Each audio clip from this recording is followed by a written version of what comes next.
Hello guys, आप सबको अपने स्टडी नॉलेज एकेडमी में स्वागत है। तो गाइस, हम आप सबके लिए लाए हैं क्लास 10th का यहाँ चैप्टर नंबर 1 प्रकाश का परावर्तन। क्या लाए? प्रकाश का परावर्तन, जो आप पहले से ही जानते होंगे। तो इसमें बहुत हम इंपॉर्टेंट नोट्स के बारे में बात करेंगे और साथ ही साथ इसमें हम सारे सब्जेक्टिव क्वेश्चन को लिए हैं, जिसमें कि आपको नोट्स बनाने में कोई प्रॉब्लम ना हो। तो गाइस, अगर आप मेरे चैनल पर नए हैं तो चैनल को सब्सक्राइब कर बेल आइकन जरूर दबाएं और वीडियो अच्छे लगे तो लाइक एंड शेयर ज़रूर करें। तो दोस्तों चलिए, तो हम स्टार्ट करते हैं। आप देख सकते हैं कि जैसे ही आपके पास बहुत सारे सब्जेक्टिव क्वेश्चन दिखाई दे रहे होंगे। तो चलिए दोस्तों, बिना टाइम गवाए हम स्टार्ट करते हैं। तो गाइस, अभी भी आपने मेरे चैनल को सब्सक्राइब नहीं किया है तो सब्सक्राइब कर लें, ताकि ऐसा वीडियो आपसे मिस ना हो और नोट्स में भी आपको कोई प्रॉब्लम ना हो। तो गाइस चलिए, तो हम आगे बढ़ते हैं। तो आप देख रहे हैं जैसे कि हमारा पहला क्वेश्चन कह रहा है कि प्रकाश किसे कहते हैं। क्या यहाँ पर प्रकाश किसे कहते हैं? तो हम बता दें, प्रकाश एक प्रकार का ऊर्जा है जो दीप्तमान वस्तुओं से निकल के, कहाँ से? तो प्रकाश एक प्रकार का ऊर्जा है जो दीप्तमान वस्तुओं से निकलकर हमारी आँख के रेटिना पर पहुंचता है। किस पर पहुंचता है? वो हमारी आँखों के रेटिना पर पहुंचता है, जिससे किसी वस्तु को देखने में हमारी मदद मिलती है। अब प्रकाश का तो कोई, भाई हम प्रकाश को तो देख नहीं सकते। तो हम मान लीजिए कि किसी कमरे में अंधेरा है, ठीक, तो क्या हम वहाँ की वस्तुओं को देख सकते हैं? बिल्कुल नहीं देख सकते। तो देखने के लिए हमें क्या चाहिए? पहले तो हमें प्रकाशमान दीप्तमान वस्तु चाहिए जिससे प्रकाश निकलता है। दीप्तमान क्या होता है? जिससे प्रकाश निकलता है। और प्रकाश एक प्रकार का क्या है? ऊर्जा है। तो प्रकाश एक प्रकार का क्या है? आपके पास ऊर्जा है जो दीप्तमान वस्तुओं से निकलकर, कहाँ से?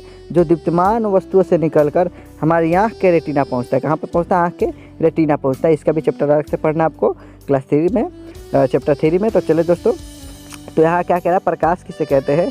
तो प्रकाश एक प्रकार का ऊर्जा है जो दीप्तमान वस्तुओं से निकलकर हमारी आँखों के रेटिना पर पहुँचती है, जिससे किसी वस्तु के देखने में से हमारी मदद मिलती है। क्या होती है? देखने में मदद मिलती है। तो हम बता दें, प्रकाश का चाल भी होता है। तो हवा या निर्वात में, किसकी? हवा या निर्वात। निर्वात मतलब जहाँ प्रकाश का मान शून्य हो, ठीक ना। हवा या निर्वात में प्रकाश का वेग कितना होता है? तो 3 × 10⁸ मीटर प्रति सेकेंड। कितना होता है? तो 3 × 10⁸ मीटर प्रति सेकेंड होता है। तो चलो गाइज, आगे बढ़ते हैं। आगे हमारा क्या कहता है कि किरण क्या होता है? किरण, व्हाट इज रे? किरण को इंग्लिश में रे कहा जाता है। जैसे यहाँ की कह रहा है गमन पथ की दिशा को क्या कहते हैं? गमन पथ की दिशा को किरण कहते हैं। यानी कि जिस भी पथ में किरण चलेगा, जिस भी पथ से किरण आएगा, उसी को हम क्या कहते हैं? जिस भी पथ से वो चले आएगा उसे हम क्या कहेंगे? किरण कहेंगे। अब यहाँ देखिए, किरण देखिए तीर से दिखाई दे रहा होगा आपको कि प्रकाश ऐसे आ रहा है, ऐसे जा रहा है। तो यही हमारी गमन होगी, उसकी दिशा क्या होगी? यही होगी। इसी दिशा को हम क्या कहते हैं? किरण कहते हैं। चलिए आगे बढ़ते हैं। अगला हमारा क्वेश्चन कह रहा है कि किरण पुंज किसे कहते हैं? यह कितने प्रकार के होते हैं? तो किरणों के समूह को, किसको? तो किरणें के समूह को किरण पुंज कहते हैं। यानी बहुत सारा किरण मिलेगा और जहाँ भी किरणों का समूह होगा उसे हम क्या कहते हैं? किरण पुंज कहते हैं। जैसे सूर्य से प्रकाश निकल रहा है तो बहुत सारी प्रकाश निकल गया, तो जहाँ से वो प्रकाश आ रहा है उसी को हम क्या कहते हैं? किरण पुंज कहते हैं। यह कितने प्रकार का होता है? तो यह 3 प्रकार का होता है। किरण पुंज कितने प्रकार का होता है? तो 3 प्रकार का होता है। पहला होता है समांतर किरण पुंज। पहला कौन सा होता है? समांतर किरण पुंज। जिस किरण पुंज की सभी किरणें, क्या चीज़? जिस किरण पुंज की, किसकी? तो किरण पुंज की। जिस किरण पुंज की सभी किरणें एक दूसरे के समांतर हो, क्या हो? एक दूसरे के समांतर हो, उसे हम क्या कहते हैं? समांतर किरण पुंज कहते हैं। जैसे कि यहाँ देखिए, ये प्रकाश आया और यहाँ से भी ये प्रकाश आया। दिख रहे हैं आप? प्रकाश यहाँ से भी आ रहा है और प्रकाश यहाँ से भी आ रहा है। तो दोनों देख रहे हैं, दिशा का दोनों सेम ही सेम है और दोनों का समांतर दिशा में ही प्रकाश जा रहा है। इसी से क्या कहते हैं? समांतर किरण पुंज कहते हैं। क्या कहते हैं इसको? समांतर किरण पुंज कहते हैं। चलिए तो आगे बढ़ते हैं। अगला हमारा क्या कहता है? दूसरा नंबर कि अभिसारी किरण पुंज। पहला क्या था हमारा? समांतर किरण पुंज, और दूसरा क्या हमारा? अभिसारी किरण पुंज। तो जिस किरण पुंज से, कैसे? तो जिस किरण पुंज से, कि जिस किरण पुंज की सभी किरणें, किससे? तो जिस किरण पुंज की सभी किरणें एक बिंदु पर, किस पर? एक बिंदु पर मिलती हो। किस पर मिलती हो? तो एक बिंदु पर मिलती हो, उससे अभिसारी किरण पुंज कहा जाता है। उसे क्या कहा जाता है? अभिसारी किरण पुंज कहा जाता है। जैसे कि यहाँ देख रहे हैं कि एक स्ट्रेट लाइन है। अब देख रहे हैं जैसे कि यहाँ पर एक स्ट्रेट लाइन है और ऊपर से भी यहाँ से प्रकाश आया और इधर से भी प्रकाश आया। तो देखिए, एक ही दिशा पर और एक ही बिंदु पर प्रकाश मिला। देखिए यहाँ पे एक ही बिंदु पर प्रकाश मिला, इसलिए इसे क्या कहते हैं? हम अभिसारी किरण पुंज कहते हैं। क्या कहते हैं इसको? अभिसारी किरण पुंज। और तीसरा हमारा क्या कहता है? तीसरा कहता है हमारे पास कि अपसारी किरण पुंज किसे कहते हैं? यानी कि अपसारी किरण पुंज, 3 किरण पुंज होते थे, एक समांतर किरण पुंज, एक अभिसारी किरण पुंज और एक अपसारी किरण पुंज। तो चलिए अपसारी किरण पुंज को देख लेते हैं। कहता है जिस किरण पुंज की, किसकी? तो जिस किरण पुंज की सभी किरणें एक बिंदु से निकलकर आगे की ओर फैलती है। क्या करती है? वो जहाँ से प्रकाश निकला और आगे की ओर फैल गया, और उसी को हम क्या कहते हैं, अपसारी किरण पुंज कहते हैं। क्या कहते हैं उसको? अपसारी किरण पुंज कहते हैं। जैसे कि आप टॉर्च लिए और टॉर्च से प्रकाश ऐसे देखिए फैल जाता है ऐसे चारों की तरफ, और जैसे ही प्रकाश फैला ऐसे फैलने की प्रकाश को क्या कहते हैं? अपसारी किरण पुंज कहते हैं। चलिए आगे बढ़ते हैं। अगला हमारे पास क्वेश्चन कहता है दीप्त तथा अदीप्त पदार्थ को परिभाषित करें। क्या करें? दीप्त तथा अदीप्त पदार्थ को क्या करें हम? परिभाषित करें। तो देख रहे हैं जैसे कि यहाँ पहला क्या है? दीप्त पदार्थ। तो वैसे पदार्थ जो स्वयं प्रकाश उत्सर्जित करते हैं। क्या?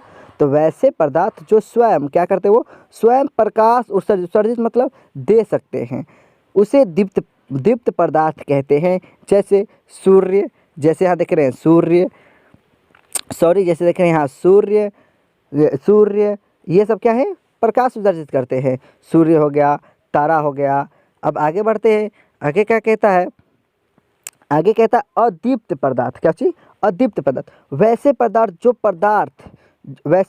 जो प्रकाश उत्सर्जित नहीं करते। क्या करते? वो प्रकाश नहीं देते हैं लेकिन प्रकाश की उपस्थिति में दिखाई पड़ते हैं, उसे क्या कहते हैं? अदीप्त पदार्थ। यानी कोई वस्तु पर प्रकाश पड़ेगा तब वो दिखाई देगा, तब उसे क्या कहा जाता है? अदीप्त पदार्थ। और जिससे प्रकाश निकलता है उसे क्या कहते हैं? दीप्त पदार्थ। जैसे अदीप्त पदार्थ में देखते हैं तो अदीप्त पदार्थ में ईंट हो गई और उसे प्रकाश पड़ेगा जब भी दिखाई देगी, कुर्सी होगी ये प्रकाश पड़ेगा जब भी दिखाई देगी, वगैरह वगैरह और भी है, तो इसलिए हम आदि कह दिए। क्या कर दिए? आदि कर दिए।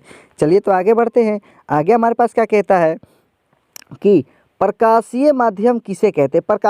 प्रकाशीय माध्यम मतलब रास्ता, यानी कि जिस माध्यम से प्रकाश जाता है। तो यहाँ कह रहा है प्रकाशीय माध्यम किसे कहते हैं? वह क्षेत्र जिससे, कौन सा? तो वह क्षेत्र जिससे होकर प्रकाश वस्तु से निकलकर आँख तक पहुँचती है उसे प्रकाशीय माध्यम कहते हैं।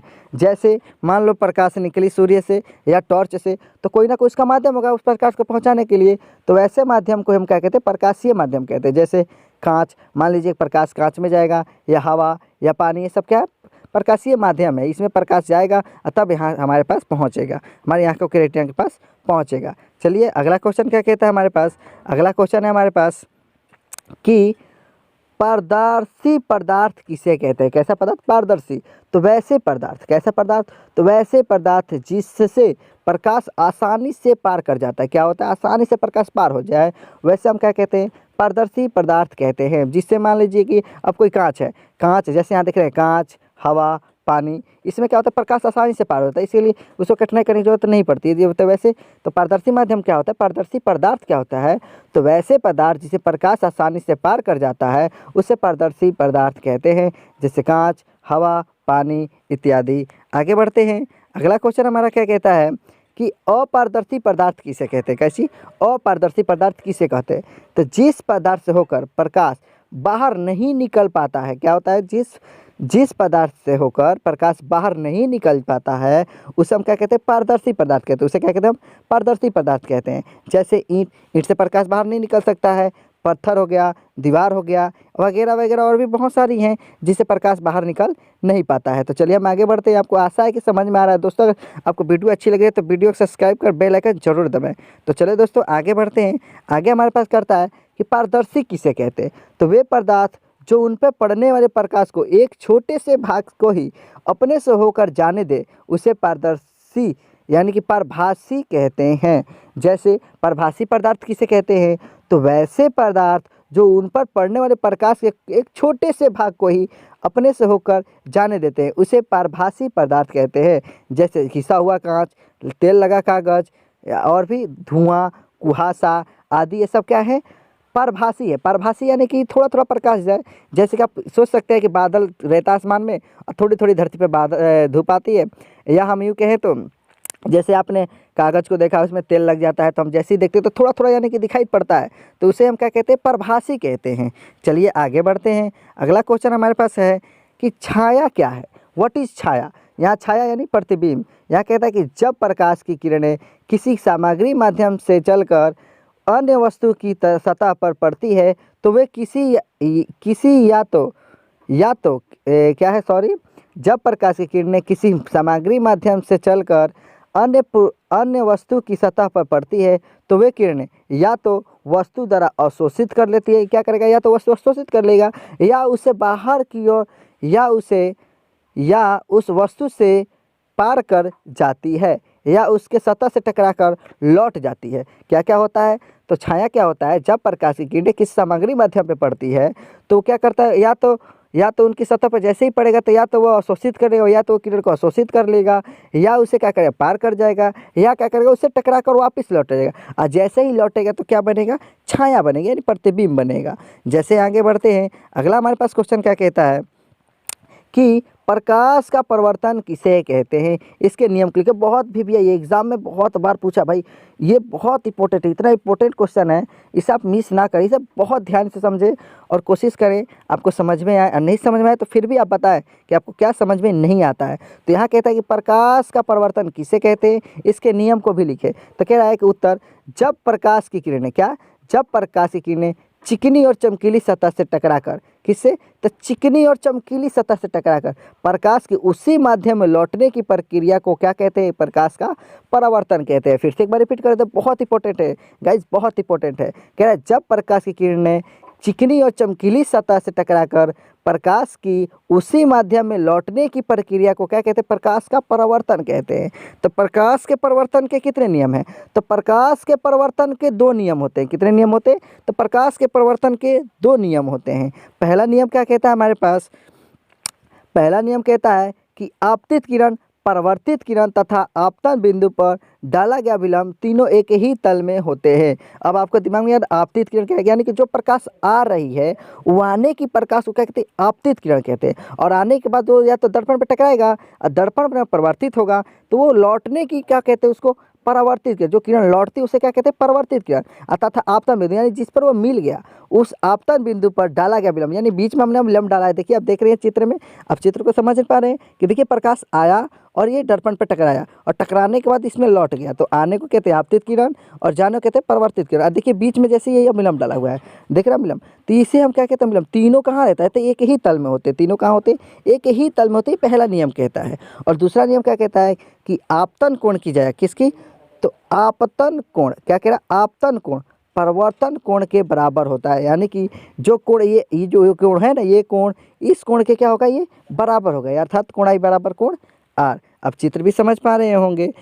चलिए आगे बढ़ते हैं। चलिए इन सबको परिभाषित भी कर लेते हैं कि आपतित किरण क्या होता है। देखिए निम्न को परिभाषित, आपतित किरण वह किरण जो दर्पण से सतह पर पड़ती है उसे आपतित किरण कहते हैं। जहाँ ओ ए आपतित किरण, देख रहे हैं ओ और ये क्या है? ये हमारा आपतित किरण। देखिए प्रकाश आ रहा है ना, इसी आने को क्या कहते हैं? हम आपतित किरण कहते हैं। अब देखिए यहाँ पर है परावर्तित किरण। क्या है यहाँ पर?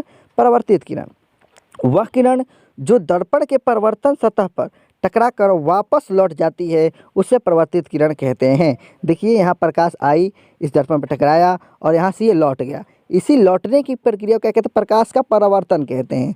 और हमारा तीसरा क्या कहता है? अभिलंब। क्या कहता है? अभिलंब। अभिलंब देखिए वह सीधी रेखा जो दर्पण के आपतन बिंदु पर लंब होता है उसे अभिलंब कहते हैं। देखिए ये देखिए आपतन है, ये देखिए यहाँ बिंदु है और यहाँ सीधा एक लंब खींचा गया, सीधा खींचा गया है, तो इसे हम क्या कहते हैं? अभिलंब कहते हैं। चलिए आगे बढ़ते हैं। आगे हमारा क्या कहता है? आपतन बिंदु। कौन सा आपतन बिंदु? दर्पण के सतह पर स्थित वह बिंदु जहाँ आपतित किरणें पड़ती है उसे आपतन बिंदु कहते हैं। देखिए यहाँ पे प्रकाश इधर आया और इस पर पड़ गया और जैसे ये पड़ा तो ये कौन सा बिंदु कहलाएगा? तो ये आपतन बिंदु कहलाएगा। कौन सा बिंदु कहलाएगा? ये आपतन बिंदु कहलाएगा। चलिए आगे बढ़ते हैं। आगे क्या कहता है यहाँ पर? तो गाइस अगर आपकी मेरी वीडियो समझ में आ रही है तो लाइक एंड शेयर सब्सक्राइब ज़रूर करें। तो चलिए दोस्तों बस आज के लिए इतना ही, वीडियो काफ़ी लंबी हो चुकी है। तो दोस्तों अब इससे आगे और वीडियो आएगी, तो ये सब बहुत इंपॉर्टेंट है दोस्तों, नोट्स ज़रूर बनाएं। ये क्लास 10th के लिए है। थैंक यू, धन्यवाद, बाय दोस्तों।